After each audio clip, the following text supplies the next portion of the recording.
Let me tell you of the days of high adventure.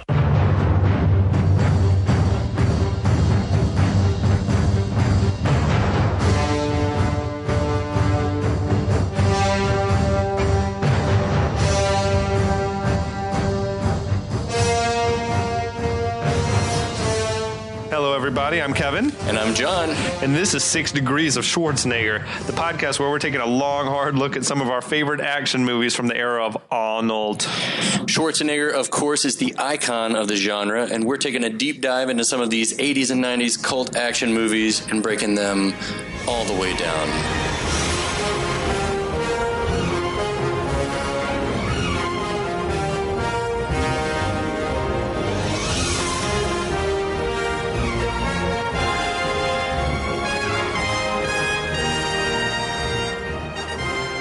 So how are you feeling, Kevin? A little sluggish, I gotta be honest. Kevin is visiting me in Houston, where it is currently 1 million degrees outside. It's at least 90 in the shade. My air conditioner is working overtime, and we just got back from lunch at Truth Barbecue. So Truth Barbecue, shout out to you guys. Unreal brisket. You guys did a great job. What did you have? I had the 2-meat plate, brisket, pork, pinto beans, and mac and cheese. So it smells amazing around me right now. How about yourself, big guy? My stomach is a disaster. I was overzealous. I opted for the 3-meat plate, and I had pulled pork, the brisket, and some smoked turkey. Ooh. And I opted to go old school and did collard greens and coleslaw as my side. Classic. At least there were vegetables. I think we can agree that the brisket was the show stealer. I mean, we're definitely. Oh yeah, totally, 100%. Yeah. And there are meat sweats happening. There's beer being consumed. We are drinking the summer pills from our friends at St. Arnold's. And we had St. Arnold's we were drinking what? We were drinking the delicious lawnmower. The lawnmower. Kolsch. That's right. This St. Arnold, St. Arnold is no joke. No, delicious. They make a delicious product, and we're very lucky to have them. All right, I guess so. If we burp or if you hear anything, struggling, if we fall asleep, if you hear snoring, just wake us up. Yeah, thank you. All right, I guess there's a movie to talk about, though. There is a movie to talk about. This is episode 2 of our journey through the classic Robocop. The 1987 Robocop. The real Robocop. Yeah. Yes. We should mention that the other one did happen. We acknowledge it, but we're not at liberty to talk about it. No, that's not the era of Arnold. That's right. All right. It's not iconic. Will it ever be iconic? No, never. So, Kevin, where did we leave off last time? Murphy and Lewis had tracked down, those are her 2 hero cops. They tracked down Clarence Boddicker and his goons at the old abandoned steel mill. Right. And they'd said, should we wait for backup? You bet your ass we should not. Yeah. What's the worst that could happen? I think we should definitely run in here and split up, right? Yes, let's split up immediately. Oh my God. So Murphy and Lewis split up, and we have to assume this is at a time in film and TV where not a lot of training was given to actors on the proper handling of a weapon, of a firearm. So now you get cops 2 hands on a weapon, 2 hands for maximum control, watching their angles, watching every angle, entering doorways and immediately checking corners. But not so much in old Detroit. Murphy is fucking flying through this building. Running around. I feel like sprinting. Lewis is also just bursting through every door, not checking the corners or anything. At least she's moving with some. Lewis is moving through at least a little cautiously. Oh my God. Lewis is moving through the building with some caution. Yes. Whereas Murphy is like a bullet. Murphy's gung ho. Yeah. He's remembering what it was like in his old precinct where there were no rules, I guess. So Lewis finds the one guy just peeing. Yeah, she's the first to discover one of the baddies. He's just peeing indiscriminately. She comes across Joe.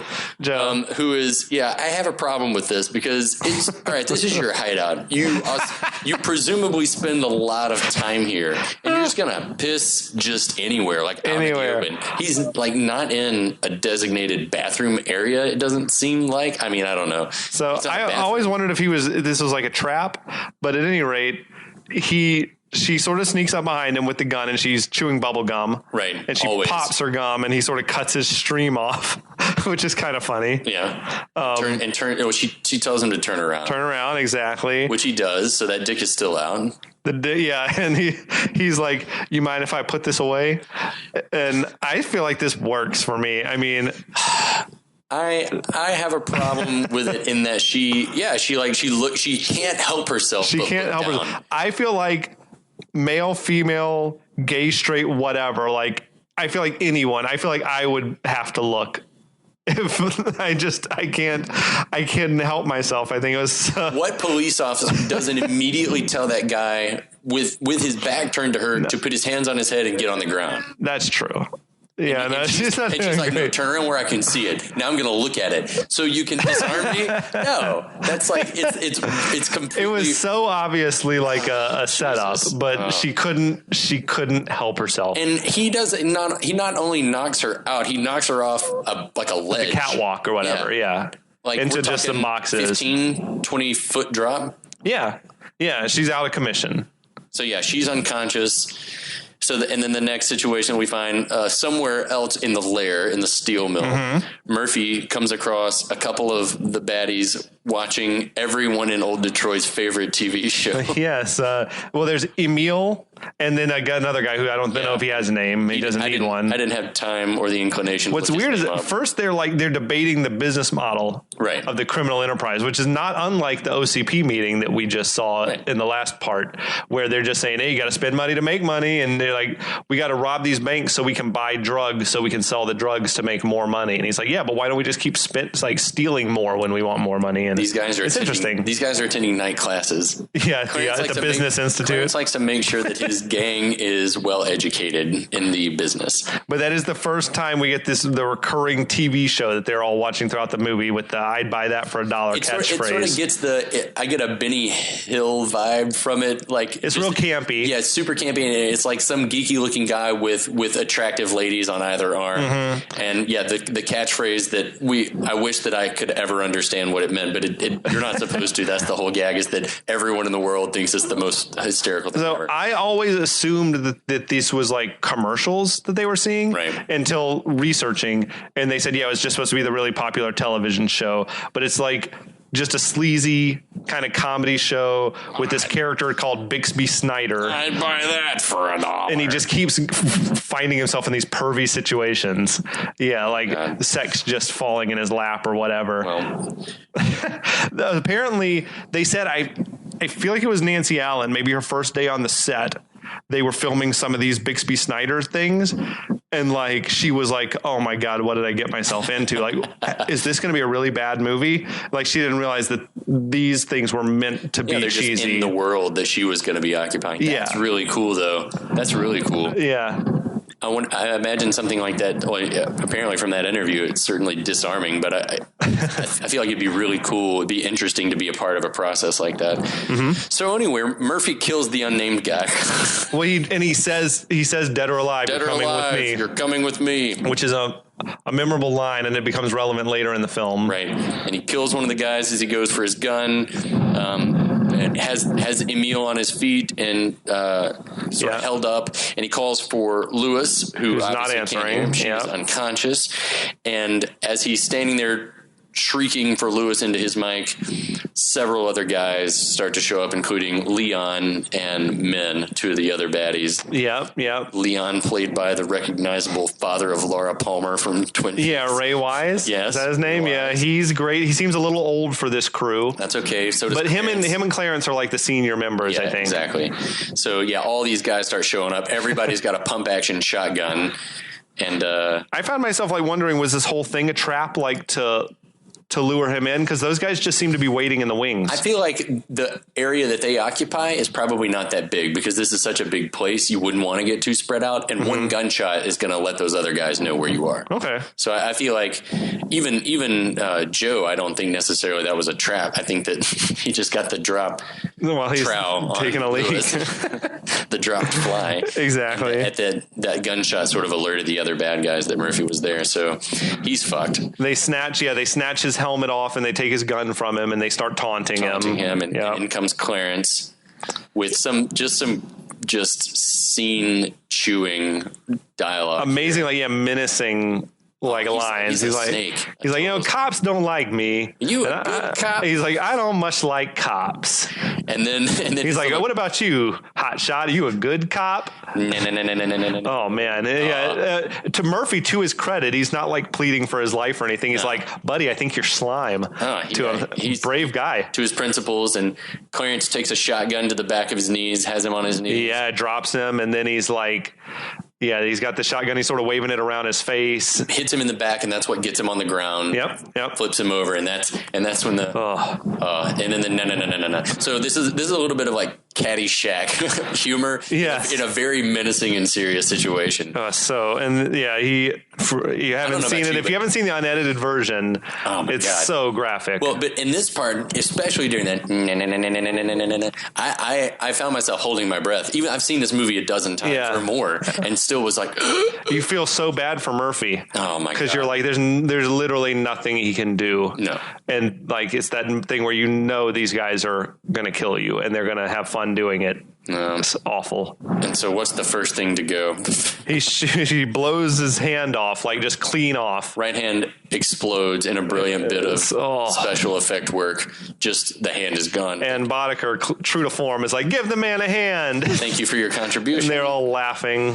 Oh my Jesus. And then it really just sort of, the situation disintegrates for Murphy from then on out. Mm-hmm. Yeah, the dudes are just unloading on him. Like, he's got his body armor on, which is maybe stopping some of the shots, but he gets his arm literally just falls off. I mean, immediately. It's like one shot, his right arm is gone. And I've never really thought about it, but I imagine that the vest at least is stopping some of that scatter shot, but they're firing at such close range that the damage is... Some is getting through, like you're seeing some blood and all that. And lots and lots of blood. He's screaming, he's got like his hand is off, it's awful. His arm is gone, his hand is off. And so they run out of bullets. Yeah, is what happens. Like, oh man, I'm out of ammo. And Emil, I believe it is, sort of, he comments on the fact that he can't believe that the cop's he's like, hey Clarence, this guy's still alive. Clarence walks up and ends Murphy's life with a single gunshot to the head. Yeah, and it's like super gory. It was like a puppet shot. It was it looked way more realistic than most puppets, though. Like the frontal of Murphy's face, like just looked like Peter Weller. Yeah, if you go back and read some of the reviews from the time, they definitely talk about the ultra violence, but all of them talk about how well it was done, how all of this looked. Oh yeah, the effects. Yeah, and the first cut of the movie was like rated X. Yeah. Like the MPA didn't. It was too much. They said that we got to cut down on the violence, guys, and so they went through, I think, and removed some of the gore. I think the version we watched is the unedited, the original X-rated cut. Yeah, I remember watching it as a kid, or even watching it on like original release VHS and DVDs and stuff, and seeing that Murphy's arm was gone, but you never really knew why. They just showed him and an arm was missing, and I remember distinctly, like, they don't show the hand getting blown off, but you hear Clarence say they'll give the man a hand line, and you see his face, and it's kind of like you can assume what you didn't see. But yeah, it's how Murphy would have, or any human would, like, summon the will after losing the hand like that and knowing your death is imminent, but forcing yourself to your feet. He got up on his feet to face it, and then unbelievable away, and then to still be alive. So then the bad guys, Boddicker and the gang, are like, all right, guys, well, let's get out of here. Yeah, it's time to go. And about that time, that's when Lewis shows up. Yeah, Lewis shows up. She has seen just off stage right, the carnage happening, but like she was behind a fence. Yeah, she can't get out there to save Murphy. She can't really see what's happening. The perps leave. She comes out and she, for the first time, surveys just the carnage. Yeah, it's horrible. Oh man, there's a great story on the commentary where they say, you know, the movie was done on a small budget. Right. I've seen the numbers were between like 10 and 15, and somewhere I saw 13. Right. But they said that they were constantly being asked by like the studio, like, hey, can you cut a corner here or there, or not shoot this scene, or have this happen off camera or whatever. So they purposefully saved the death of Murphy to the very last scene. Like, they spent all the money and were like, hey, studio, we ran out of money, but we didn't shoot the death of Murphy yet, because they knew that was the one scene that you couldn't have the movie without the scene with Murphy dying. So they gave him some more money to shoot that scene. So that scene was like the last thing shot, and it was shot like in like just a warehouse in California or something. Really, really interesting. Smart producers and filmmakers and everything like that to play the game with the studios. It's interesting to think about the process of shooting a movie, and much respect to film actors, especially because in that journey of a character. We're going to get serious now for a second. Okay. Not really, but in that journey of a character, I mean, think about that. Like, you filmed the entire rest of the movie. You're probably not jumping around. You're obviously not jumping around in chronological order. Right. And then you kind of get in that mental headspace of like, all right, where's my character at this emotional moment? Yeah. And so after they've already done everything else, and then to go back and film this after they've already done everything else and they know everything that's happened. That's it's an interesting thing to think about, that concept. Yeah. All the performances were good. I feel kind of bad for Emil, who had to probably get his hair done in that horrible fashion that he wore it over again, perhaps, to do this scene. Yeah, but I mean, he was losing his hair like anyway. He was. It's like he's kind of he's mostly bald, but then had it also parted down the middle. It's a weird look. Yeah, it's a total. If I'm ever going that bald, don't let me wear it like that, John. You've got a head full of hair. Oh man, I'm working on it. Yeah. And of this movie, where apparently the budget was low. You know, the 10 to 15 million, whatever, like $1 million of that supposedly was just creating the Robocop suit. Like the six sets of Robocop armor or whatever that they had. That's like a huge portion of the movie on the one prop. But you can't have the movie without that prop. I was going to say, that prop is the whole movie. Yeah. Yeah. You got to make sure that looks good, or else what does like anything else matter? Screen, then the whole exercise is moot. They were also like super high throughout, like the commentary on the Robocop and Christ comparisons. Like, this is like a Christ allegory or something. Like he dies and then comes back for whatever redemption. As opposed to a benevolent savior, he comes back as a gun-toting badass. Basically, Verhoeven referred to it as American Christianity, where he comes back, but he's like wielding death and guns. Yeah, that sounds about right. I mean, another way in which a lot of Christians that I know, they love their guns. This is another way in which the movie was maybe like ahead of its time, or had a keen eye towards the direction that the country was headed. Yeah, agreed. So now we cut to Murphy is being taken to the hospital. He's in the helicopter, medevac, whatever. And he's being wheeled off like into the emergency room, I guess. Yeah. Right. The makeup effects throughout this whole part, like when Lewis finds him and sees him at first, and then like the shots of the body in the hospital and stuff. Yeah. Really, really like well done, believable looking. There's some extreme close-ups on Peter Weller, his head with a big chunk out of it and stuff like that. Craziness. It's hard to watch almost.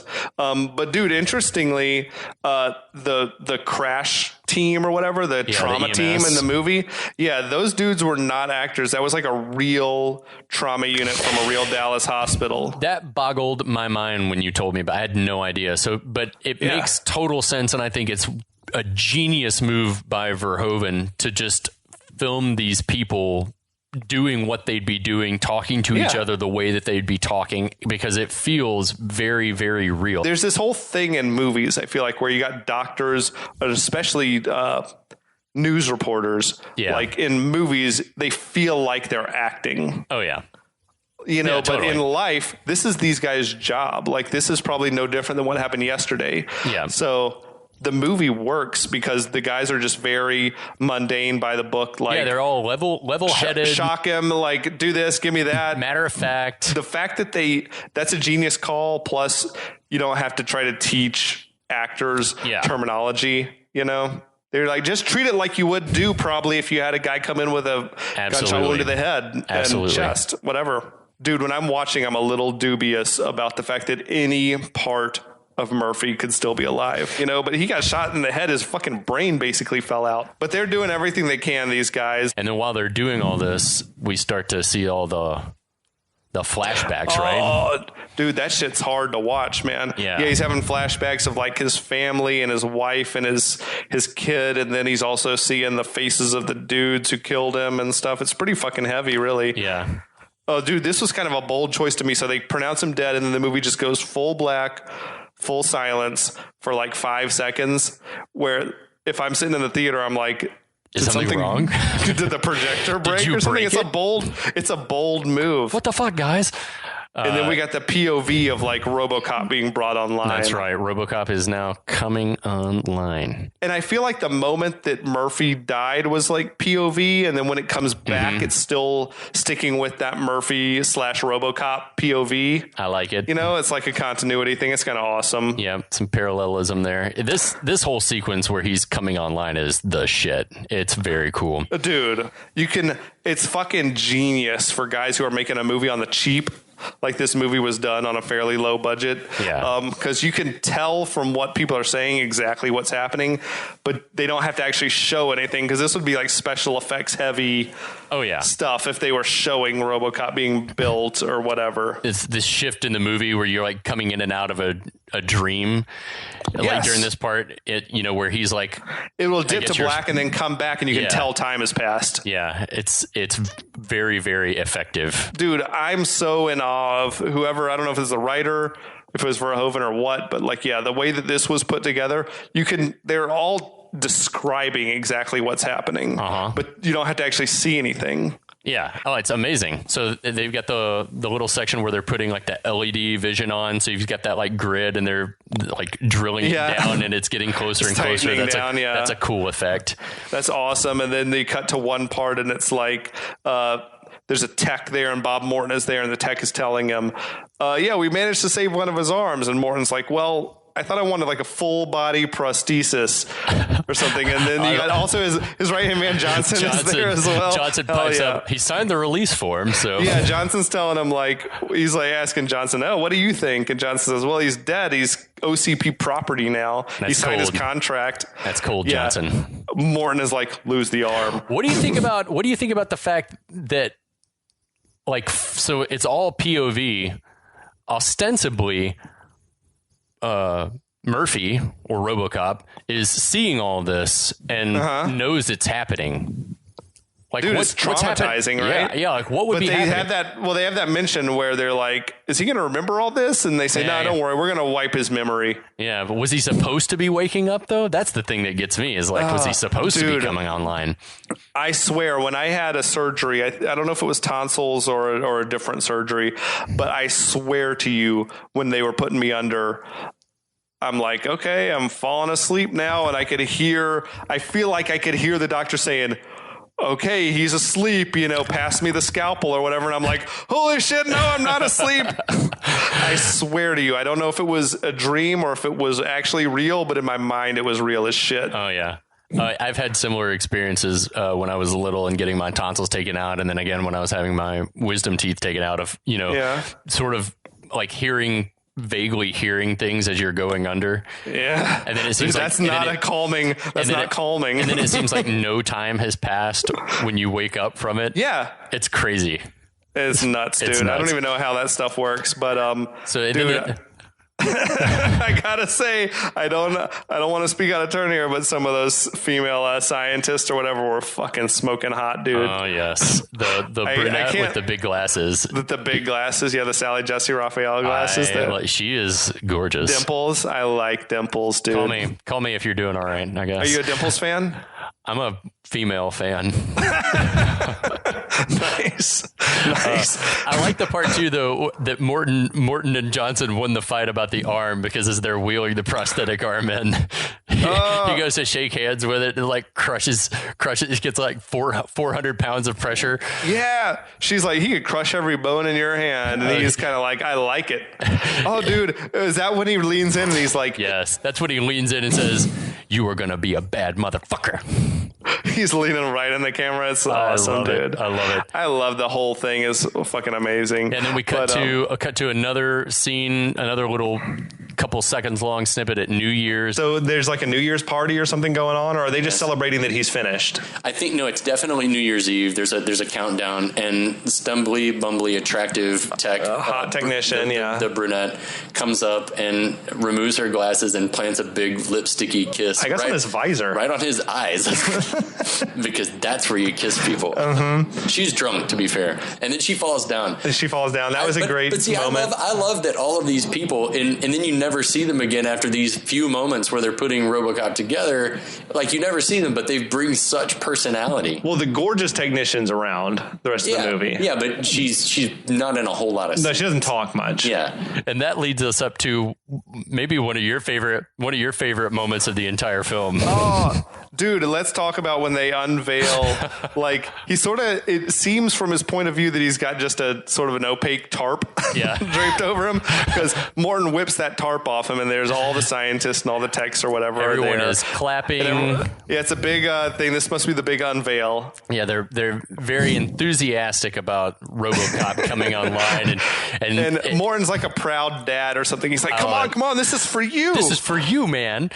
And so as RoboCop's walking, Love Johnson like pop it in frame.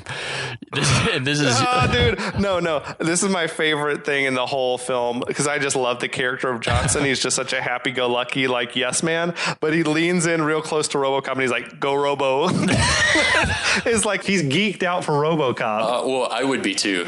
Like, he doesn't even remember the name of the project, or like what he's supposed to call it. I don't know, dude. But as we'll see in the rest of the film, like, Johnson sort of just by being a happy-go-lucky yes man, he sort of keeps advancing in the company. That's how you get through, man. The OCP vans bring RoboCop to the old Detroit police precinct, and all action immediately stops. Sergeant Reed immediately stops talking as RoboCop. First we just hear him, right? It's the heavy footsteps. Yeah, I mean, you sort of all you see is the heavy footsteps and sort of his silhouette walking past some glass doors. Like frosted glass? Yeah, some frosted glass doors. They do a really good job of, like, just doing a slow reveal of what RoboCop looks like. Because we're all really curious. Even I gotta think, like, the buildup is like I have to think that the movie trailers and posters would have shown us. Yeah, but it's still awesome. Yeah, you were waiting to see it. Yeah, you knew what the Ninja Turtles were going to look like the first time you saw the original Ninja Turtles movie, because if you watched every appearance on Good Morning America or everything else like I did, you knew what the Turtles were going to look like, but you were still like geeking out about That's it. a rad movie. That movie is amazing. Yeah. It's a very slow reveal, which is awesome. But they take him to, I guess, the area of the station where he's going to be kept. Brisket. Excuse me. They escort RoboCop to, like, the area of the station where he's going to be kept when he's not on duty. Yeah, where they're gonna keep him. He does need to rest occasionally. Yeah, they gotta let him power down. I'm sure he has software updates. Presumably, he's a cyborg after all. That's true. So yeah, he's taken to his little cell. They sit him down in a chair. All the cops are crowded around, like they want to see RoboCop. I love this. Like, all the cops start sprinting, like just and you kind of get the camera following them down the hallway, down the curves of the hallway, that's following awesome. them to that. It's all handheld. Yeah, that's a really good. That's effective. They're showing like RoboCop's food, which is basically some sort of dispenser that dispenses some just paste, organic paste that Johnson's all about. Johnson loved it. He's like, it tastes good. It's like his baby food, basically. To which Morton says, "Knock yourself out." It's like I love the character of Johnson. He's wonderful. I was about to call Morton Bob because that's his name. Yeah, Bob Morton, and then it occurred to me, I wonder if that's another reason why the writers decided to have Clarence kill Bobby, because they couldn't have two Bobs in the movie because it'd be confusing. Can you fly, Bobby? So yeah, knock yourself out with the baby food. Yeah, so the OCP tech seemed to then be testing RoboCop's audio-visual functions. Mm-hmm. So yeah, she, attractive tech number 1, brunette, sort of has him follow the pen. Yeah, different place targeting the pen, which is pretty sweet. Yeah, which is I think probably the beginning of all like video game shoot 'em ups where you like target enemies and stuff like that. That's where all that stuff started. It was similar-ish to like Terminator Vision from the first Terminator, which this movie is almost akin to Terminator, like the feel of it. It is very much, except for like, what if the Terminator was a good guy? Like contemporary Earth set sci-fi. Yeah. Yeah. Which makes it seem more awesome, I think. Sci-fi works really well if it's in a dystopian future. So Morton's quizzing him on his prime directives. What are your prime directives? Serve the public trust, protect the innocent, uphold the law, which Morton gets a huge boner when he hears this. It says, you were going to be a bad motherfucker. Yeah, it's awesome. I don't know if this is true or not, but I read it that Peter Weller was like originally trying to be all method on the set. Like he wanted everyone to call him Robocop, or he wouldn't respond if you didn't call him Robo or whatever. God. But he sort of dropped that because everyone on the crew was just making fun of him all the time. And he's like, okay, guys, whatever. And apparently because, Verhoeven was so impressed with the way that the live Peter Weller moved around in that suit, it looked like a man moving around in it, and he wanted to be much more robotic. Yeah. And so they worked on those movements. And I got to say, Weller, the way that he would turn his head and then the rest of the body would follow is all really, really effective body work. Yeah, no. Peter Weller's he's a good actor. He just didn't get a whole lot of chances to be a star, I guess. Yeah. Roger Ebert loved this performance. Really? Which I think is amazing. Like, yeah, he applauded Peter Weller especially because like he sold it. He sold like the trauma and the turmoil of being this person who'd, basically been ripped out of their reality and plunged into this whole other situation. Yeah, I can't imagine. Yeah, and coming out and like portraying that anguish from it. Yeah, he was really impressed. I was impressed that he got a review like that from Roger Ebert. So way to go, Peter Weller. If you're listening, we salute you. Summer Pills toast to Peter Weller. Yes, indeed. For your robot work. And then the next thing that we see is, and this is one of my favorite scenes growing up too. And this whole movie is a long favorite scene, but at the firing range, and we just see a camera pan down the line of what looks like little Walter PPK pistols being shot, and then you get down to Lewis, and she's shooting, I guess, a 9mm. A 9mm look like, yeah. And so everyone's like firing range of pow, pow, pow, pow, pow, one shot, and then all of a sudden you. Yeah, it's so rad, dude. His gun is badass. Oh my god! It was like an automatic pistol almost. Like every trigger pull would be maybe 4 or 5 shots. And they said that it was like custom built to actually do what it was doing. Yeah. No, that's awesome. All right, blacksmiths, do your thing, guys. That is so amazing. All the other cops like stop what they're doing, and they're all like looking out there, and he's like, "Look at that gun!" And we were trying to figure out, was it keeping score or was it counting rounds? The counter up there. I think it was counting bullets, which still is more impressive for like hundreds and hundreds of rounds. I don't know how that pistol could hold that many rounds. So I don't think we're supposed to ask those questions. Yeah. I'm not going to ask those questions. Maybe those are reloads. Maybe it's his hand is loading more bullets into the gun as it the grip. There's nothing in that arm. We know. Yeah, it could be hollow. Yeah, so absolutely. Why not? The arm is a magazine. All the cops seem to be like nervous that they're going to be out of jobs soon now. Right. And they just wanted to strike. But then Lewis sees an interesting bit of gunplay as Robocop is putting his gun away for the first time in his sweet leg holster. Yes. I fucking love that. And if you ever play the video game on Super NES, I love the sound that thing makes when it's opening and closing. I love the sound that the holster makes. But as he's putting it away, he gives that gun a twirl before he puts it in. The TJ Laser twirl. Yeah. And she's like, wait a second. She's like, that's like a Murphy move. So I think she gets the inkling like that this is Murphy and that he's still in there somewhere. Yeah, something definitely seems off about this. And then just like Murphy was, Robocop is immediately being sent out on patrol. They just I mean, I guess they tested him before they brought him to the station to make sure he wouldn't go all Ed 209 and just start blowing people away. I mean, I guess they would have had to. You hope that they would have. So, yeah, he's sent out on patrol. Morton says he needs a car. They throw the keys, which RoboCop catches. Thank you. And they said that took like 50 takes because is half blind. He was half blind, and and the hard hand, like the keys would just sort of bounce off, like he had a hard time gripping it.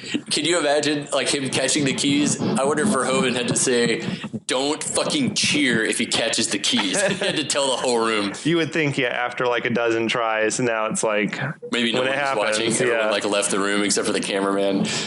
So he first call is like at this liquor store where this old couple's watching the I'd buy that for $1 show. I'd buy that for $1. Yeah, and they're dying laughing because that's what you do. This show seems to be just please everyone who watches it, like from young thugs to old liquor store business owners. I think there's something to be said for that too, that we're all humans that like shit TV. We all at the end of the like day. Sleazy shit. So old lady liquor store owner looks up and sees a suspicious guy sort of loitering in the liquor store, walking up to the register area. Mm-hmm. So she starts to just throw wads of cash into the register and close the drawer, and asks the guy if she can get him anything, to which he replies, "Yeah, all the money in the register and put it in the bag." All right, and he wants the money from the safe. And what safe? And the safe is hidden under all the old school Miller Lite cans. Now new school. Yeah, they've come back and they do look great.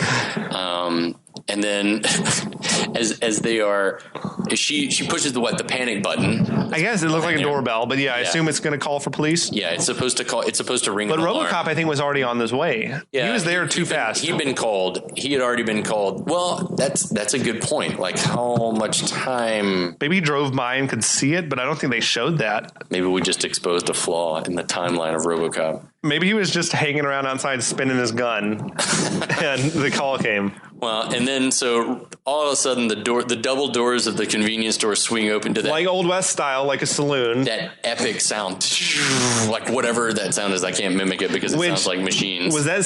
That's not supposed to be something that those people in the scene would have heard, right? Is it just a score? That was for our benefit. A musical cue? I think that was supposed to be like the shit just hit the fan. Yeah. That was for the audience at home. Like, it's pretty awesome. Oh God. Yeah, it's a really, really badass effect. And then the robber, the thief, starts screaming at RoboCop, "Fuck me," over and over again. You can't believe what he's seeing. Yeah. You can't really blame him. Which, if you grew up watching the TBS version like I did, the guy was just shouting, "Why me? Why me? Why me?" Which that line works also, I guess. It's kind of lame. "Fuck me" is more effective. The bullets, we see that RoboCop's armor is in fact bulletproof. They're ricocheting off everywhere. Absolutely. The robber has lost all hope and he tries to run out. He's trying to make a break for it. And then RoboCop stops him with a physics-defying clothesline that somehow makes the guy fly in the opposite direction, and she shoots backwards through a cooler. Yeah, he broke through the glass doors of the freezer or whatever. We're fine with it. It doesn't matter. Oh, it's awesome. Cool. Yeah, Peter Weller sort of does this swing from the hips. It was like a spinning clothesline sort of move, and it does awesome. Then we cut to another scene. We've got two guys chasing a woman through like a deserted area of town, like throwing bottles at her. She's terrorizing her. Yeah, it's pretty scary, and seems like rape is imminent. Yeah, it's pretty terrifying. They pull a knife, they grab her from behind, they cut her hair, and then it seems like they're gonna cut one dude sort of starts like pulling her skirt up, and then RoboCop shows up just in time. The light sort of flashes from behind, and you see a shadow on the wall. And they both turn around, and I can't even remember the dialogue. What do they start saying? The one guy, the main guy, I guess, the one he's just credited, I think, as creep. Right. In the credits, he grabs the girl and he's like, "I'll kill her, man, I'll kill her." That's right. And so then we see RoboCop's targeting vision in action as he sort of aims at the guy. He's sort of aiming around, and then he lowers the sight down around the lady's crotch region. Right. Fires one shot directly through her skirt. And I remember the first time I was just like, what? He shot her. Yeah. And I was like, maybe shot her. And then, obviously the guy drops her, and he's like been shot in the nether regions. Oh my God. It's a pretty classic move. I can't even imagine. I think that's when then RoboCop gives the line, "Your move, creep." I mean, the femoral artery. I mean, there's all kinds of there's things. More. I think there's so much going on. There's a lot of critical parts down there. The other guy's like, yeah, I want no part of this. He's like, I give up. To go. I don't care what drugs I'm on right now. I'm good to just stop. The girl runs into RoboCop's arms and he's like, "You are experiencing a shock. I'll notify a rape crisis center." It makes me wonder if because he has the technology that he's got, obviously he's plugged into some kind of mainframe. Yeah. So I wonder if his response is obviously a lot quicker than a typical police officer's would be. Yeah. You mean just to show up on the scene? Yeah. Yeah, he was there pretty quick. Right. But presumably some witness called the police and said, "Hey, there's two guys chasing a woman," and that might have been 3 minutes or 5 minutes earlier. It would have been awesome that, in the day of Bluetooth and internet technology, he could have been like, "I've already contacted a rape crisis center. I'm contacting." They're expecting you. He's like OnStar, but in a person.